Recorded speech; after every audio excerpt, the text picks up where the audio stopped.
nós encontramos uma mensagem de Emmanuel que prefacia o livro As Quatro Babilônias.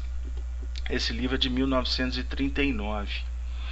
E quando nós perlustrávamos essas páginas, nos chamou a atenção um texto que eu peço a permissão para vocês para ler apenas um pequeno parágrafo que abre para nós o trabalho de hoje. Escreve assim Emmanuel, através de Chico: podemos adiantar que, nos planos espirituais mais próximos da Terra, se organizam núcleos devotados ao bem e à verdade, sob a égide do Senhor, de maneira a preparar-se a mentalidade evangélica esperada para o milênio futuro. Ele se referia àquele movimento que antecedia, inclusive, esse nosso século agora, depois da grande ceifa em que o orbe terá de renovar os seus caracteres. É natural que esses núcleos de entidades amorosas e sábias se aproximem das coletividades que já conseguiram realizar as melhores edificações no terreno definitivo da construção espiritual. A Europa, nas suas expressões de decadência, não conseguiria receber semelhantes vibrações numa hora destas em que o velho mundo ouve amargurado os mais dolorosos ais do Apocalipse. É por esta razão que os espíritos do bem e a sabedoria buscam a América para a continuação da tarefa sagrada, e muito particularmente o Brasil, dentro da sua incontestável missão de difundir o Evangelho pelo mundo, de modo a edificar-se o homem do futuro nas mais consoladoras verdades celestiais. Por que nós trouxemos esse trabalho, esse pequeno texto? Exatamente porque hoje, dentro do nosso propósito de trabalhar os princípios básicos da doutrina espírita, nós abrimos essas 2 próximas semanas novamente para refletirmos sobre o Evangelho. E Emmanuel aqui vem falar para nós que no mundo espiritual, já antecedendo a esses instantes que nós estamos vivendo aqui, principalmente no Brasil, comunidades espirituais se reuniam para preparar o campo de trabalho que efetivamente nós que já nos encontramos dentro do Espiritismo estamos encontrando. E esse campo de trabalho eminentemente tem o Brasil a missão de difundir o Evangelho, porque o Evangelho é que vai efetivamente dar as bases para o homem do futuro. Então foi muito apropriado essa colocação, porque nós temos alguns companheiros no movimento espírita que ainda relutam contra o trabalho da divulgação do Evangelho, do estudo do Evangelho entre nós espiritistas. E o Evangelho, como define o próprio Emmanuel no livro Vinha de Luz, é o sol da imortalidade que compete ao Espiritismo oferecer e irradiar para todo o planeta e, acima de tudo, para todos os nossos corações que estamos necessitados de amor, de paz e de luz.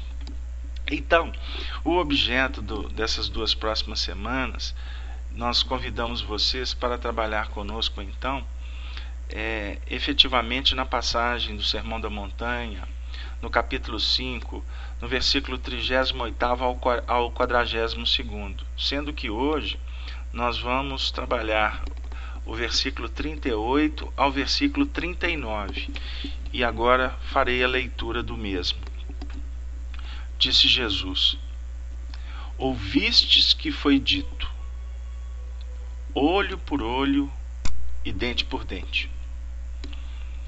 Eu, porém, vos digo, que não resistais ao mal, mas se qualquer te bater na face direita, oferece-lhe também a outra. E ao que quiser pleitear contigo e tirar-te a vestimenta, larga-lhe também a capa. E se qualquer te obrigar a caminhar 1 milha, vai com ele 2. Dá a quem te pedir, e não te desvie daquele que quiser que lhe emprestes. Essa leitura foi de todo o corpo. Agora nós vamos voltar a ler apenas os 2 versículos que nós vamos trabalhar nessa noite. Ouvistes que foi dito, olho por olho e dente por dente. Eu, porém, vos digo que não resistais ao mal.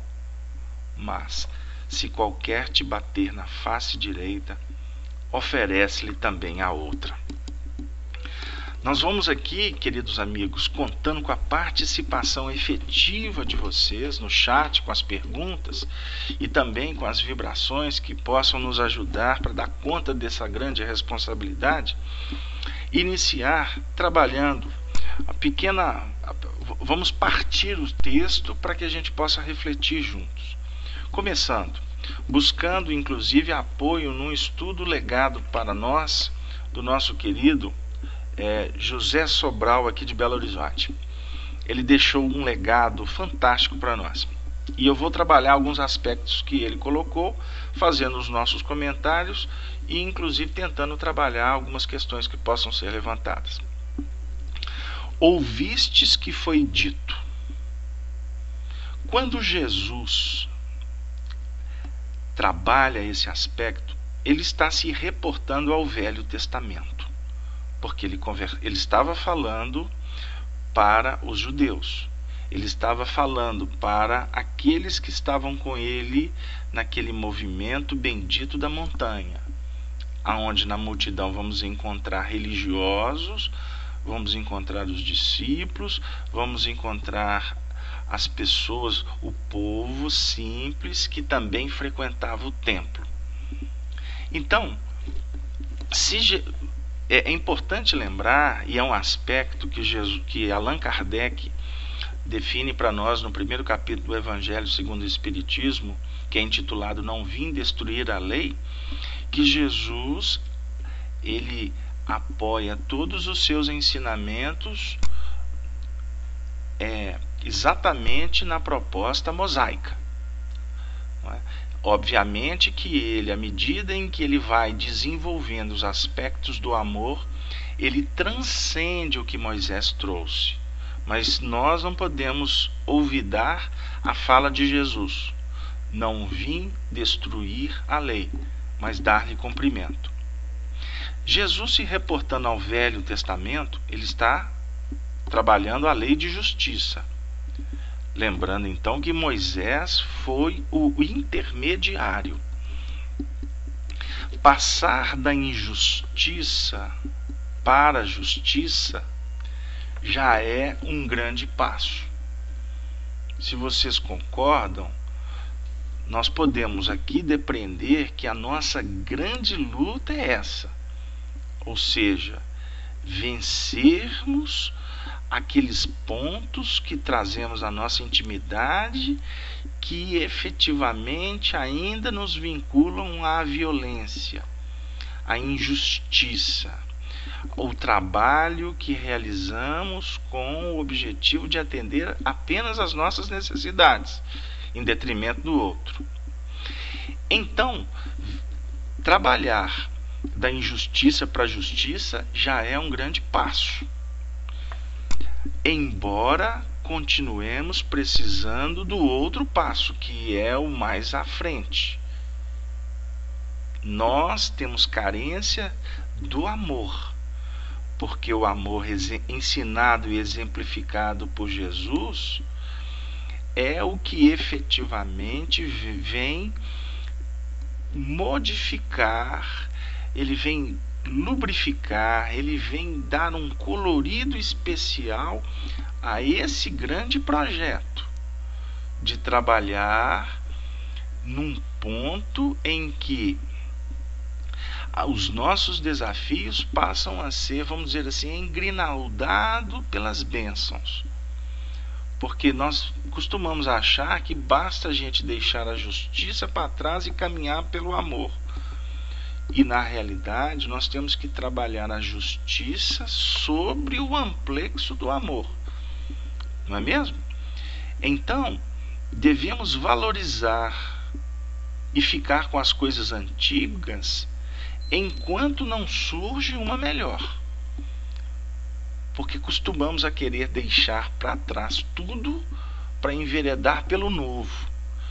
E aí a gente esquece que em todo o processo de evolução, todos os ciclos que se abrem apontando uma vida nova, eles projetam dentro do ciclo que está a nossa mente vibrando ainda, um processo que lá nos conjuntos que a gente estudou, lá nos primeiros movimentos da aritmética, os mais antigos, não é? Aquele processo de interseção dos conjuntos, não é? Dos grupos. A evolução não dá salto. Então devemos prestar atenção no antigo, honrando as conquistas e nos preparando de uma forma tranquila para o novo. Então não podemos olvidar o que nos foi dito. Não podemos esquecer o que está sendo dito pela nossa consciência. Porque a nossa consciência, ela expressa efetivamente o conteúdo que nós já regimentamos. Não podemos esquecer isso. Os benfeitores espirituais vêm nos inspirar a partir do conteúdo que nós já trazemos. Não é? Porque senão eles estariam trazendo um conteúdo desconhecido para nós e sem bases sólidas, trazendo ideias extemporâneas. Então um benfeitor espiritual que nos inspira, que nos abraça, ele vai estar caminhando conosco a partir daquele movimento que a gente já aprendeu. É a criança que a gente tem que trabalhar com ela, com aquele material que já é de domínio dela. Continua Jesus. Ouvistes o que foi dito, olho por olho e dente por dente. Aqui é o castigo proporcional ao dano. É a lei, é a manifestação da lei, que é irretocável. Quantas vezes exorbitamos, dando prova de que, usando o direito da força, por reação do egoísmo, da vaidade, do amor próprio ferido, em alguns aspectos nós chegamos à lei mosaica. Olha o que está escrito no Levítico, no capítulo 24, versículo 20. Quebradura por quebradura, olho por olho, dente por dente. Como ele tiver desfigurado algum homem, assim se lhe fará. Se ainda, vamos pensar, se ainda não entronizamos o amor em nosso coração, pelo menos fiquemos com a pena de talha, evitando assim vinganças arrasadoras, atitudes irracionais, porquanto sempre que assim procedemos, acabamos experimentando o quê? Remorso. Portanto, nós podemos depreender que é preferível ser vigilante e amargar o dissabor da consciência culpada. Nós sabemos que não é fácil, porque ficar vigilante o tempo todo, nós costumamos perder o fôlego. Mas devemos nos esforçar ao máximo para estar atento, principalmente àqueles movimentos que se expressam dos nossos reflexos, das nossas emoções, né? Porque nós somos conhecidos, nós somos reconhecidos pelas nossas reações. embora as nossas ações é que vão promovendo o futuro, mas é na reação que eu apresento realmente a minha carteira de identidade. E isso Emmanuel vem definir para nós no livro Pensamento e Vida sobre a necessidade de prestarmos atenção na ideia que surge, porque a gente não consegue prestar atenção no reflexo que esboça a emotividade, porque é de uma velocidade incrível. Você não consegue impedir que um reflexo esboce reação, emotividade, e que a emotividade plasma ideia. Você não consegue, ninguém consegue. Então nós temos que estar atentos com a ideia que vai anteceder a atitude e a palavra, ou seja, manifestação, atitude e palavra. Nesse mecanismo é que a gente tem que estar atento e evitando, não é? Mesmo que a duras penas, evitando ações que vão trazer para nós tristeza, remorso, dificuldades, impedimentos. Esse é o ponto. Por isso é que Jesus vem dizendo para nós: ouvistes o que foi dito, olho por olho, dente por dente. Porque agora Jesus para nós vai dizer assim: porque eu, porém, vos digo. Quando Jesus fala eu, porém, vos digo, a conjunção porém, Jesus como que retém o curso do ensinamento anterior para proporcionar o novo, mas de acordo com a evolução das criaturas. Em verdade, eu, porém, vos digo. Ele dá uma laçada, ele joga a rede mais à frente. Mas para lançar a rede, ele tem que contar com os braços habilidosos do pescador. Ele tem que contar com a força do pescador. Ele tem que contar com a fé do pescador. Porque muitas vezes a gente fica aqui cuidando de uma pescaria, vamos dizer assim, de uma pescaria assim periférica. A gente fica assim muito preso naquela visão acanhada. E na realidade ele está dizendo que a gente precisa de olhar mais além do horizonte. Não é mesmo? Ou seja, trabalhando de acordo com a nossa evolução, mas ao mesmo tempo dizendo que o futuro nos reserva tesouros inestimáveis. Não é? Então, antes foi dito por Moisés, não é isso? Ouviste o que foi dito, antes foi Moisés. Moisés apresenta para nós o simbolismo da filosofia, da abertura do campo mental. Moisés representa para nós a lei. E como define Paulo de Tarso em Romanos, a lei é espiritual, embora a gente julgue que a lei é carnal. Não. A lei deve ser observada como aquele ponto de alerta.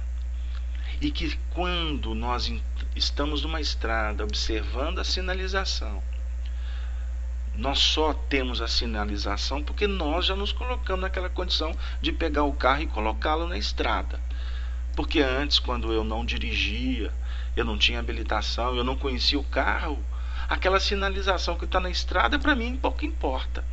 Então, se eu já estou na estrada, a sinalização define para nós que Deus já responde com uma sinalização a partir do momento em que houve uma promoção do viajor. Então, a lei agora aponta para nós o Cristo dizendo: Moisés é passado e Jesus é presente. Presente de Deus. E o Cristo é o futuro. É o que nos reserva a luz maior. Mas você está falando Jesus Cristo, Jesus é presente. Jesus é o governador espiritual do planeta. Jesus é o amigo presente. Jesus é o mestre que está conosco. Como agora ele está na sua casa. Como agora ele está no meu lar.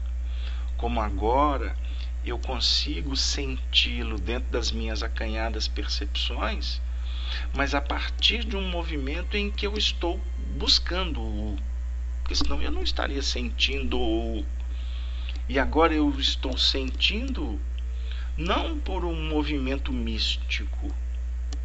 Eu estou sentindo Jesus me abraçando.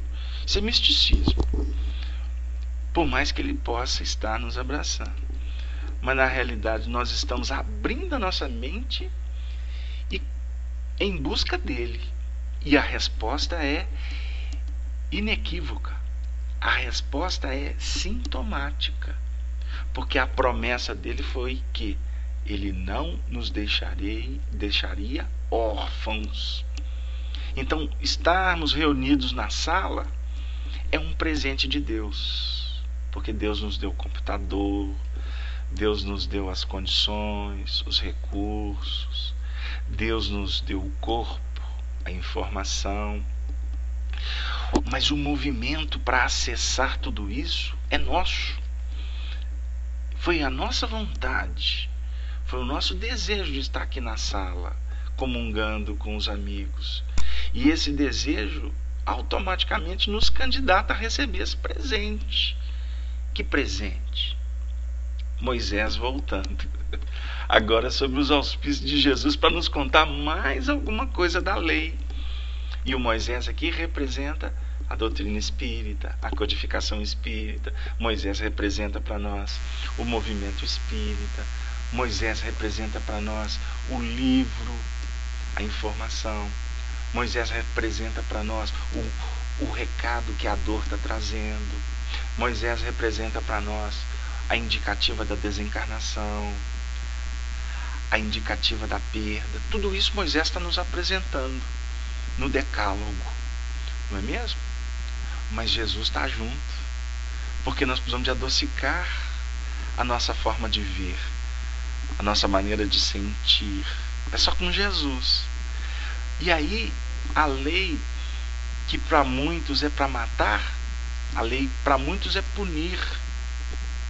Nós abrimos o Evangelho hoje, segundo o Espiritismo, no capítulo 5, Bem-aventurados os aflitos, e fizemos um estudo aqui sobre o bem e o mal sofrer. O bem e o mal sofrer depende muito de como nós enxergamos a vida.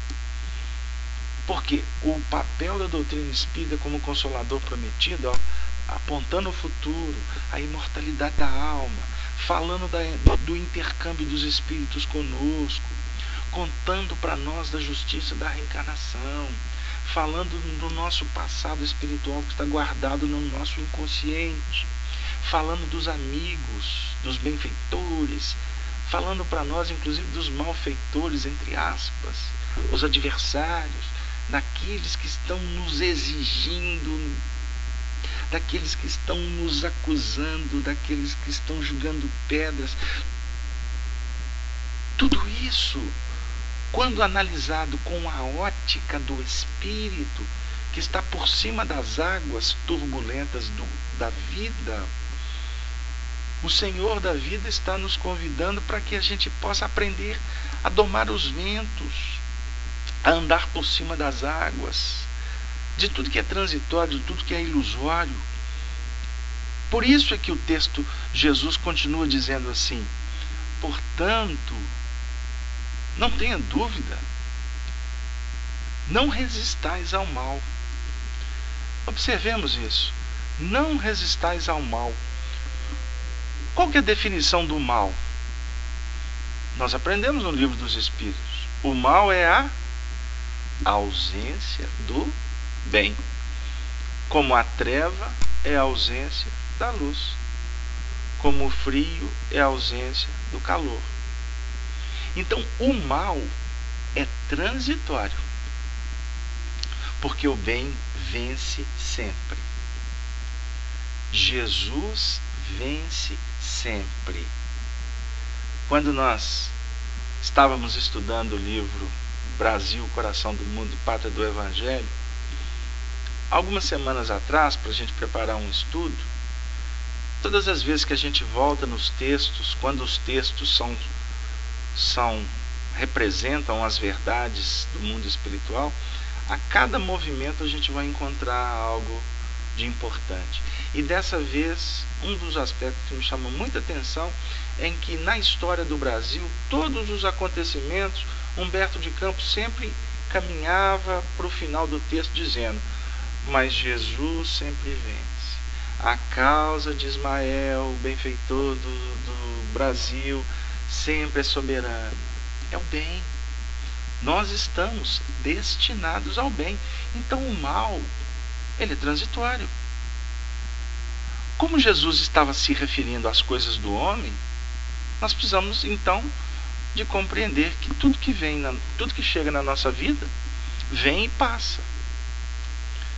Aí eu vou ter que, nesse momento, a minha memória é acionada para lembrar de Chico Xavier. Quando certa feita, ele vivendo um drama muito intenso, aí disse Emmanuel, depois de atender as suas rogativas, que ele pudesse ficar tranquilo, porque aquilo ia passar, o mal ia passar. E era um recado que vinha das instâncias superiores.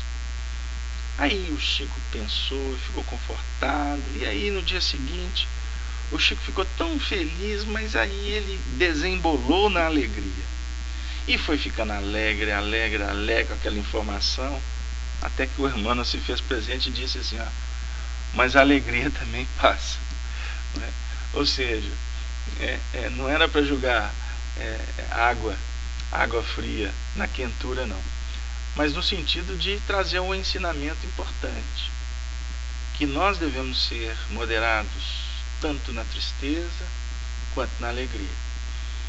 Porque a tristeza, o mal vai passar, mas a alegria, ela também é passageira, porque muitas vezes a alegria esconde a real necessidade do espírito.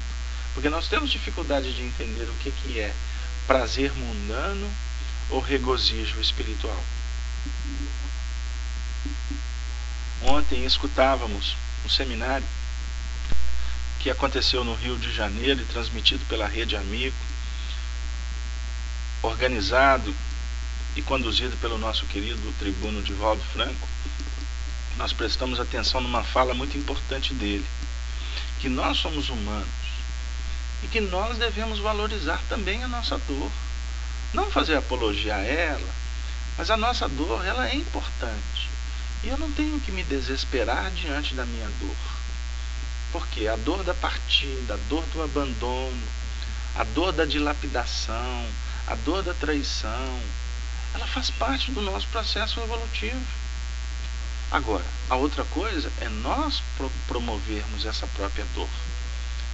Ou seja, tudo que está acontecendo na nossa vida, nós estamos efetivamente sendo convidados para evoluir. É o que Kardec ensina no livro A Gênese, quando ele fala sobre a importância da reencarnação, não como um pagamento de dívida, mas a reencarnação como metodologia de progresso. A propósito, conveniente lembrar o sábio conselho de Gamaliel. Esse texto aqui nós trouxemos do nosso querido Sobral. Porque muitas vezes o mal nos visita, a gente fica preocupado com a atitude dos outros. E na história do cristianismo, teve um instante quando os homens do caminho, no caso os discípulos de Jesus, estavam realizando aquela obra magnânima de fraternidade em Jerusalém. Os fariseus, os religiosos, ficaram todos extremamente incomodados, porque eles estavam fazendo o que não era costume ser feito, o bem, a solidariedade, a fraternidade. Os religiosos pregavam isso, mas não realizavam, não estavam acostumados com o fato. E Gamaliel, o mestre espiritual, o sacerdote, aquele mentor que era a referência de todos, Gamaliel, filho de Simeão, aquele mesmo sacerdote que recebeu Maria e José e abraçou a criança no templo, Gamaliel, que é neto de Hilel, que foi um grande sacerdote do templo, ele com uma postura extremamente evangelizante, ele fala assim para os fariseus: e agora digo-vos, dai de mão estes homens e deixai-os, porque se esse conselho ou esta obra é de homens, se desfará, mas se é de Deus, não podereis desfazê-la, para que não aconteça serdes também achados combatendo contra Deus. E eu gosto de trabalhar esse texto, principalmente no nosso meio espírita. Nós precisamos ser solidários, nós precisamos ser fraternos. E muitas vezes nós paramos para ficar observando o que o outro faz, criticando. Muitas vezes nós gastamos tempo com quimeras, buscando exaltar apenas a própria obra, desconsiderando o que o outro companheiro está fazendo no centro espírita, ou aqueles que estão realizando trabalhos dentro do próprio movimento. É importante nós observarmos que não podemos ser coniventes com os erros, mas devemos prestar muito mais atenção no que nos compete fazer, sabendo que a condução do movimento espírita, como a condução dos destinos das nações, estão sobre a égide de Jesus. Ele é o governador espiritual. Então, quando tivermos dúvida, vamos dar tempo ao tempo, vamos aprender a esperar, vamos vibrar pelos companheiros, que cada um está dando o seu contributo, não é mesmo? Há muita sabedoria nas palavras do Divino Mestre. O nosso querido Sobral, ele desenvolveu um raciocínio muito interessante. Diz ele assim, analisando esse versículo: o projétil, encontrando obstáculos, faz estragos. Entretanto, se anula, se disparado contra um saco de areia. A árvore robusta é arrancada pelo vento ou levada pelas águas, enquanto as plantas que cedem voltam depois à sua posição. Não resistir ao mal é não hostilizar, compreender, ajudar, renunciar, enfim. Jesus é o bem, a luz, o mal, a treva. Se nos empenhamos na luta contra o mal, temos que nos voltar para ele e, em consequência, dar as costas para a luz, para o bem, para Jesus. Se nos preocupamos com as imperfeições que ainda possuímos, acabamos sem tempo e condições para a aquisição das virtudes indispensáveis. Eu costumo bater na tecla: não resistir ao mal e não dar vazão para ele. Mas não resistir ao mal é não bater de frente com ele. Porque quem bate de frente com o mal se esfalfa, se dilacera.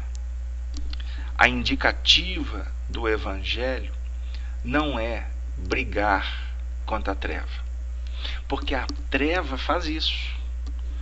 E agora nos chega à memória, por exemplo, uma obra magnânima legada por André Luiz, dentre tantas. Mas agora nos referimos, por exemplo, ao livro Libertação. Nós vamos encontrar no mundo espiritual inferior legiões de espíritos cobrando, sendo justiceiros, em nome até de religiões. Estão cobrando a atitude dos outros, brigando entre si. E não é essa a proposta do Evangelho.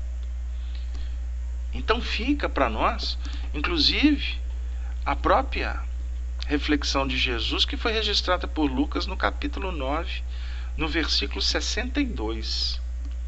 Ninguém que lança mão do arado e olha para trás é apto para o reino de Deus. Não podemos olhar para trás. Não podemos ficar enaltecendo os erros, os equívocos. Se a gente for ficar parando para prestar atenção apenas nos nossos problemas, a gente deixa de observar as possibilidades de resolvê-los.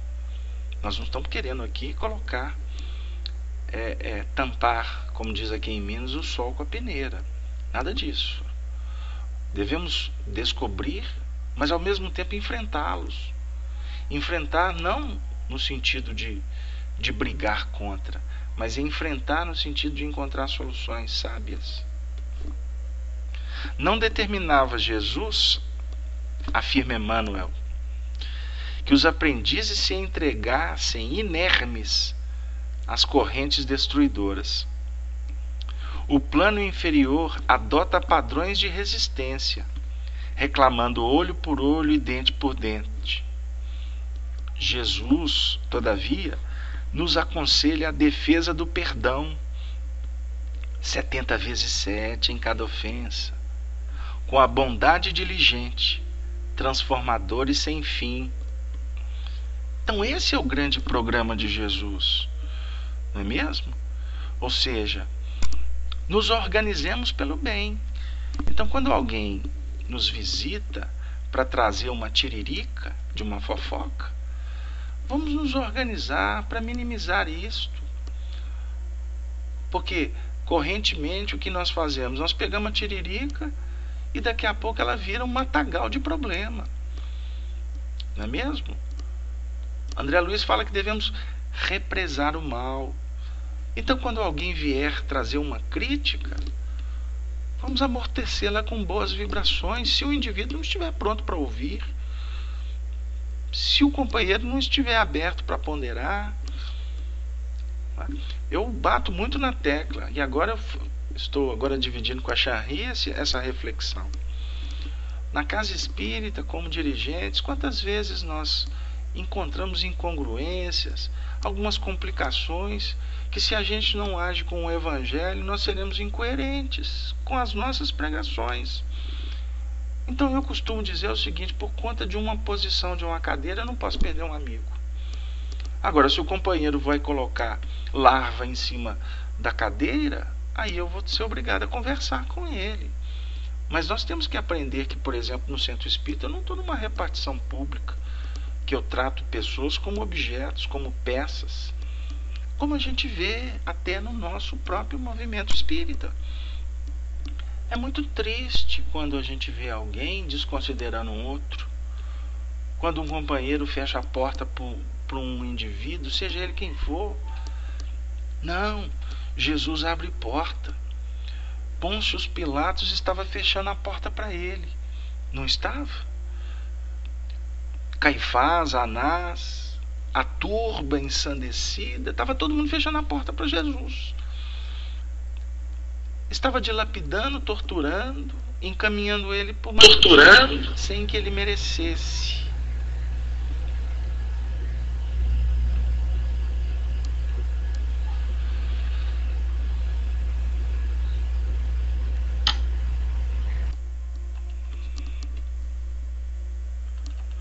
Me perdoem. Obrigado, Charri. Obrigado, porque caiu. Então, aonde eu estava falando, as pessoas estavam julgando que estavam condenando Jesus, que estavam obliterando Jesus. E na realidade, elas estavam abrindo portas para ele. Porque ele não estava, vamos dizer assim, entrando na sintonia de portas fechadas. As pessoas estavam fechando porta para elas mesmas. E muitas vezes nós fazemos isso, Charri, não por culpa nossa. Nós fazemos isso por ignorar. Agora, quando nós sabemos, não podemos repetir. Nós temos que nos colocar humildemente curvados para modificar as nossas atitudes. Não resistais ao mal é entrar no diapasão da pureza da alma, da irradiação do bem, da excelsa caridade, de granjear amigo. Emmanuel vem falar para nós sobre a caridade, quando diz assim: caridade é sobretudo amizade. Para o faminto é o prato de sopa fraterno. Para o triste é a palavra consoladora. Para o mal é a paciência com que nos compete ajudá-lo. Para o desesperado é o auxílio do coração. Para o ignorante é o ensino despretensioso. Para o ingrato é o esquecimento. Para o enfermo é a visita pessoal. Para o estudante é o concurso no aprendizado. Para a criança é a proteção construtiva. Para o velho é o abraço irmão. Para o inimigo é o silêncio. Para o amigo é o estímulo. Para o transviado é o entendimento. Para o orgulhoso é a humildade.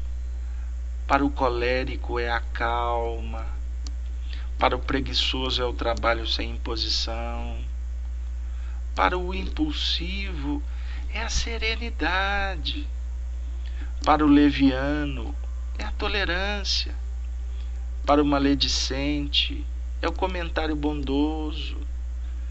Para o deserdado da terra é a expressão de carinho. Caridade é o amor em manifestação incessante e crescente. É o sol de mil faces, brilhando para todos. É o gênio de mil mãos, ajudando indistintamente nas obras do bem. Onde quer que se encontre, entre justos e injustos, bons e maus, felizes e infelizes, porque onde estiver o Espírito do Senhor, aí se derrama a claridade constante dela, a caridade, a benefício do mundo inteiro.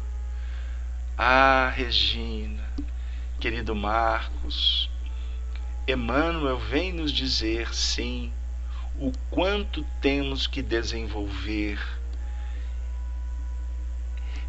aprimorar, crescer, resplandecer a luz. E esse momento da nossa vida planetária, cósmica, é um tempo de decisão, é um tempo de testemunhos. Por isso, ninguém está indene de vivê-los, de passar pela prova. Porque aqui, como nos ensina Alcione no livro Renúncia, a Terra é uma escola de bênçãos. Enquanto para muitos a Terra é um ambiente de expiação, de tristeza, é um ambiente de vício, de violência, de só problemas. Tudo depende do ponto de vista. Nós estamos diante do povo que está sofrendo. Essas nossas palavras despretensiosas e humildes, simples, elas estão perpassando os caminhos que nós desconhecemos e chegando em corações, em situações das mais difíceis. Tem companheiros que nos procuram e falam assim: poxa, escutamos aquela palestra ou aquele estudo e foi num momento de profundas dores. Certa feita o companheiro me disse que estava para tirar a própria vida. E ele me falou: ouvir poucas palavras foram suficientes para me deixar um pouco mais tranquilo, embora consciente que o meu problema não terminou. Mas foi importante para que eu pudesse respirar outros haustos, outros ares, e no dia seguinte voltar revigorado para enfrentar os desafios, porque não adianta fugir, acovardar-se. Nós temos que aprender que a arma que empunhávamos durante tanto tempo, seja para digladiar, para invadir, para dominar, para matar, essas armas agora, elas estão deixadas de lado.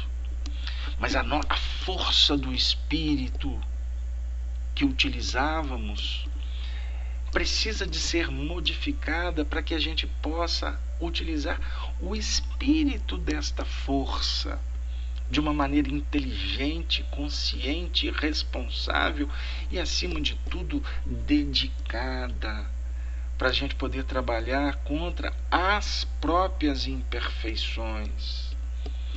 Não resistais ao mal. É necessário dar outra face quando alguém bater na nossa face. Dá o lado direito, porque o lado direito representa para nós simbolicamente as projeções das virtudes, as conquistas soberanas. É necessário dar o outro lado, mostrar que toda história tem 3 lados. É sim, 3 lados. Nós temos a minha versão, existe a sua versão, mas a terceira versão é a mais importante, é a versão divina.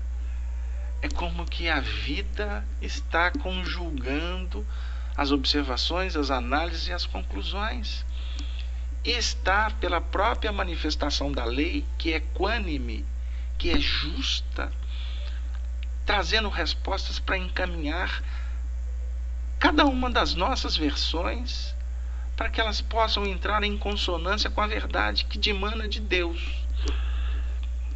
É muito bom estar trabalhando com vocês de uma maneira fraterna, cada um dando o seu recado, porque Allan Kardec define para nós que a doutrina espírita é uma grande avenida de muitas vias, e todos nós, graças a Deus, estamos escolhendo o nosso caminho, que a gente dá conta, e a gente está dando contributo para atingir a nós mesmos primeiramente, porque somos os maiores necessitados, mas nessa dinâmica poder, quem sabe, oferecer uma palavra de carinho, e essa palavra de carinho ser suficiente para que uma alma possa parar para ouvir Jesus, o Mestre Senhor, o guia de nossas vidas. É de Jesus que nós precisamos. Nós não precisamos de santos, nós não podemos caminhar na idolatria, nós não podemos mais ficar gastando tempo com polêmicas, jogando pedra em quem está do nosso lado. Isso aconteceu entre os discípulos e Jesus disse que o reino dividido não pode sobreviver. Se eles, aquele, o nosso irmão, se ele não está fazendo para edificar, vamos orar para que ele acorde. Mas será que ele não está edificando? Quem somos nós para julgar? De repente ele pode estar criando um problema para o povo, mas de alguma forma ele está lutando contra ele mesmo, ele está aprendendo. Não tem problema, depois ele volta. Se ele está escrevendo bobagem para a multidão, depois ele volta e vai escrever de novo, para auxiliar a própria multidão de problemas que ele está criando para ele mesmo. Se ele está conduzindo de uma forma equivocada, vamos vibrar para que a vida possa ensiná-lo, porque não tem problema, amanhã ele vai ser conduzido para aprender a conduzir de novo. Jean-Ri, não tem nada errado no universo. Somos errados aqueles que pensamos que somos donos da verdade. É necessário dar o outro lado da questão, mas mostrar que do outro lado é o lado do bem, que sempre existe propostas libertadoras para todos. Alguns companheiros costumam falar que essa história está no Evangelho, mas não se encontra no Evangelho. É uma história que se tornou uma lenda, né? Que Jesus passava com os discípulos e havia um cão em decomposição. E aí houve uma manifestação no grupo: como fede o cão? E Jesus olha, espera a poeira baixar. Por isso é que é o simbolismo que ele abaixa para escrever na areia. É aquele movimento de apaziguar, de esperar a hora certa. E ele conclui: mas como os dentes deles brilham, como os dentes são belos. É a história que Humberto de Campos trouxe do mundo espiritual. É assim que nós temos que observar a vida, procurando sempre o lado bom, as possibilidades de vitória e a manifestação da própria misericórdia divina, que jamais nos situa uns à frente dos outros, sem uma finalidade justa, sem uma possibilidade de progressão, para aquele que oferece como para aquele que recebe. A doutrina nos dá o freio para que possamos observar. Por isso é que nós temos aprendido com os espíritos que a doutrina espírita há de se tornar a alma das religiões. E para que assim se faça, a doutrina espírita não pode prescindir do Evangelho, porque a doutrina espírita esclarece, informa, mas só o Evangelho transforma.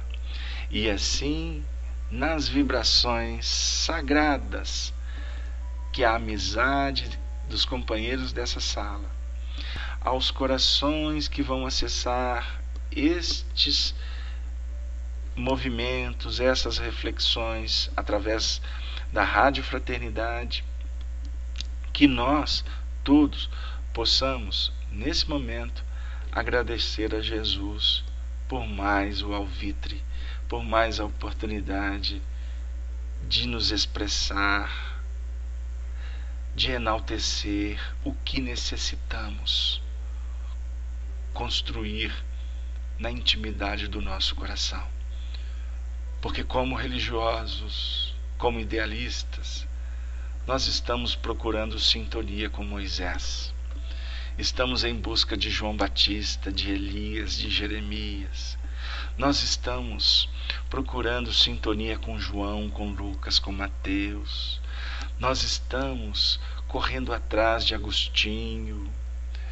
Nós estamos na luta para estar com Pedro de Alcântara, com Teresa d'Ávila, em busca de compreender as ações de Míria de Magdala, de Clara, de Francisco de Assis, de John Hus, de Martin Lutero.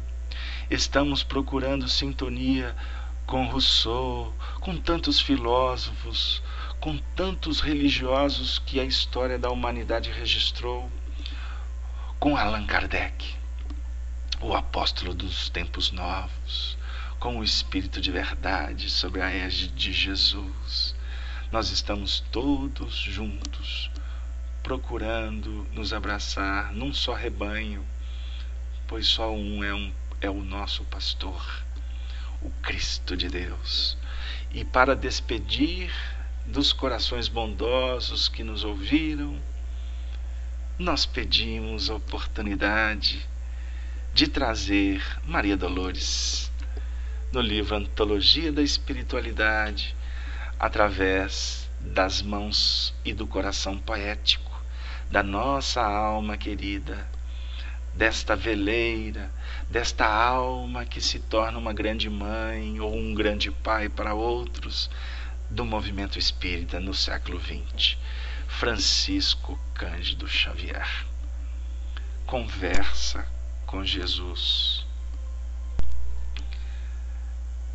Senhor, não lastimamos tanto.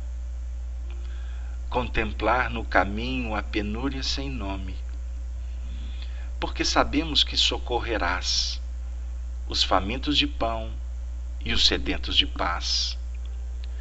Dói encontrar na vida os que fazem a fome. Ante aqueles que choram, não lamentamos tanto, já que estendes o braço aos que gemem de angústia e de cansaço. Deploramos achar nas multidões do mundo os que abrem na terra as comportas do pranto.